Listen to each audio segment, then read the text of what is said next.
श्री स्वामी समर्थ मंडळी, तुमचं स्वागत आहे आपल्या आणखी एका नवीन मिनी ब्लॉगमध्ये. तर हा ब्लॉग आहे आषाढी एकादशीच्या दिवशीचा आणि मी खूप लेट करते, खूपच लेट अपलोड करते. तर कारण असं होतं की मला बरं नव्हतं, म्हणून मला जमलंच नाही. तर आज फायनली म्हटलं वेळ भेटला तर अपलोड करून देते. आणि इकडे आम्ही इशूला आषाढी एकादशी निमित्त नवरी साडी नेसून रेडी करत होतो. जयू आहे तर तिची हेअरस्टाईल करत होती आणि मी तिचा मेकअप करत होतो, कारण बस 8ला येते आणि दोघांची खूप गडबड चालू असते.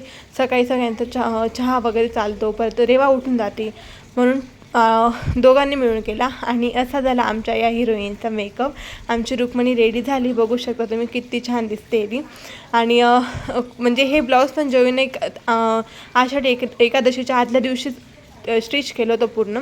आणि तिने स्वतःने स्टिच केलं, कारण तिला हीच साडी घालायची होती आणि तिच्याकडे रेड ब्लाऊज नव्हतं इशूकडे, म्हणून जयूने तेव्हाच्या तेव्हा स्टिच केलं. आणि मग काय दीदी चालली, मग रेवा तर सोडायला जाईलच आणि तिची पर्स रेवानेच पकडली होती.